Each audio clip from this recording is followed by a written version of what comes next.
حضرت حذیفہ رضی اللہ عنہ ارشاد فرماتے ہیں کہ نبی کریم صلی اللہ علیہ وسلم کو جب کوئی سخت امر پیش آتا تھا تو نماز کی طرف فوراً متوجہ ہوتے تھے۔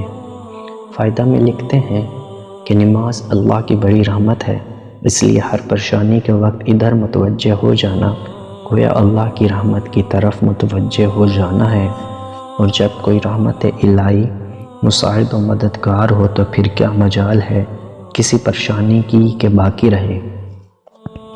بہت سی روایتوں میں مختلف طور سے یہ مضمون وارد ہوا ہے۔ صحابہ اکرام رضی اللہ عنہم اجمعین جو ہر قدم پر حضور صلی اللہ علیہ وسلم کا اتباع فرمانے والے ہیں، ان کے حالات میں بھی یہ چیز نقل کی گئی ہے۔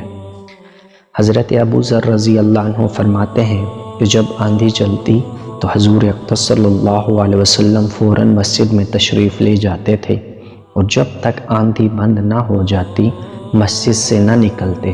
اسی طرح جب سورج یا چاند گرہن ہو جاتا تو حضور صلی اللہ علیہ وسلم فوراً نماز کی طرف متوجہ ہو جاتے۔ حضرت صہیب رضی اللہ عنہ حضور اقدس صلی اللہ علیہ وسلم سے نقل کرتے ہیں کہ پہلے انبیاء کا بھی یہی معمول تھا کہ ہر پریشانی کے وقت نماز کی طرف متوجہ ہو جاتے تھے۔ حضرت ابن عباس رضی اللہ عنہ ایک مرتبہ سفر میں تھے، راستہ میں اطلاع ملی کہ بیٹے کا انتقال ہو گیا۔ اونٹ سے اترے، 2 رکعت نماز پڑھی، پھر اِنَّ لِلَّهِ وَإِنَّا إِلَيْهِ رَاجِعُونَ پڑھا، اور پھر فرمایا کہ ہم نے وہ کیا جس کا اللہ تعالیٰ نے حکم فرمایا ہے، اور قرآن پاک کی آیت وَاسْتَعِینُوا بِالصَّبْرِ وَالصَّلَاةِ تلاوت کی۔ ایک اور قصہ اسی قسم کا نقل کیا گیا ہے کہ حضرت ابن عباس رضی اللہ عنہ تشریف لے جا رہے تھے، راستہ میں ان کے بھائی قسم کے انتقال کی خبر ملی۔ راستہ سے ایک طرف کو ہو کر اونٹ سے اترے، 2 رکعت نماز پڑھی اور اتحیات میں بہت دیر تک دعائیں پڑھتے رہے۔ اس کے بعد اٹھے اور اونٹ پر سوار ہوئے اور قرآن پاک کی آیت پڑھی جس کا ترجمہ ہے اور مدد حاصل کرو صبر کے ساتھ اور نماز کے ساتھ، اور بے شک وہ نماز دشوار ضرور ہے مگر جن کے دلوں میں خشوع ہے ان پر کچھ دشوار نہیں۔ خشوع کا بیان تیسرے باب میں مفصل آ رہا ہے۔ انہی کا ایک اور قصہ ہے کہ ازواج مطہرات میں سے کسی کے انتقال کی خبر ملی تو سجدہ میں گر گئے۔ کسی نے دریافت کیا کہ یہ کیا بات تھی؟ آپ نے فرمایا کہ حضور صلی اللہ علیہ وسلم کا ہم کو یہی ارشاد ہے کہ جب کوئی حادثہ دیکھو تو سجدہ میں یعنی نماز میں مشغول ہو جاؤ۔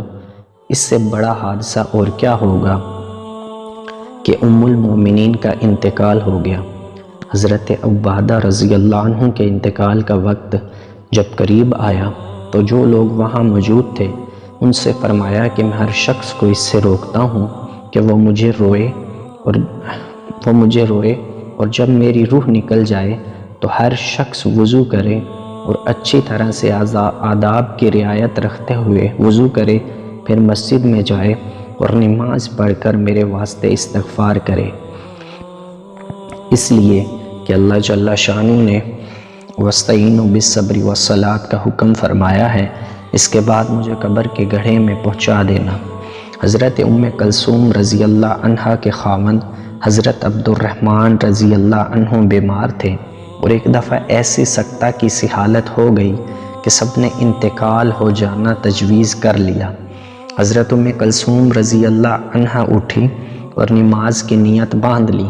نماز سے فارغ ہوئی تو حضرت عبد الرحمن رضی اللہ عنہ کو بھی افاقہ ہوا۔ لوگوں سے پوچھا کیا میری حالت موت کی سی ہو گئی تھی؟ لوگوں نے عرض کیا جی ہاں۔ فرمایا کہ 2 فرشتے میرے پاس آئے اور مجھ سے کہا کہ چلو حاکم الحاکمین کی بارگاہ میں تمہارا فیصلہ ہونا ہے۔ وہ مجھے لے جانے لگے تو ایک تیسرے فرشتہ آیا اور ان دونوں سے کہا کہ تم چلے جاؤ، یہ ان لوگوں میں ہیں جن کی قسمت میں سعادت اس وقت لکھ دی گئی تھی جب یہ ماں کے پیٹ میں تھے، اور ابھی ان کی اولاد کو ان سے اور فوائد حاصل کرنے ہیں۔ اس کے بعد 1 مہینہ تک حضرت عبد الرحمن رضی اللہ عنہ زندہ رہے اور پھر انتقال ہوا۔ حضرت نظر رحمۃ اللہ علیہ کہتے ہیں کہ دن میں ایک مرتبہ سخت اندھیرا ہو گیا، میں دوڑا ہوا حضرت انس رضی اللہ عنہم کی خدمت میں حاضر ہوا۔ میں نے دریافت کیا کہ حضور صلی اللہ علیہ وسلم کے زمانہ میں بھی کبھی ایسی نوبت آئی؟ انہوں نے فرمایا، خدا کی پناہ، حضور صلی اللہ علیہ وسلم کے زمانہ میں تو ذرا بھی ہوا تیز چلتی تھی تو ہم سب مسجدوں کو دوڑے جاتے تھے کہ کہیں قیامت تو نہیں آ گئی۔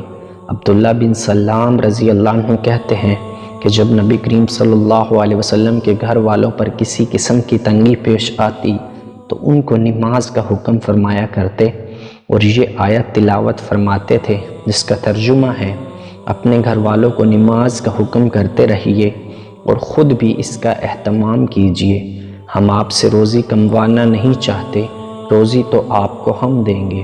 ایک حدیث میں ارشاد ہے کہ جس شخص کو کوئی بھی ضرورت پیش آئے، دینی یا دنیاوی، اس کا تعلق مالک الملک سے ہو یا کسی آدمی سے، اس کو چاہیے کہ بہت اچھی طرح وضو کرے، پھر 2 رکعت نماز پڑھے، پھر اللہ جل شانہ کی حمد و ثنا کرے اور پھر درود شریف پڑھے، اس کے بعد یہ دعا پڑھے تو انشاءاللہ اس کی حاجت ضرور پوری ہوگی۔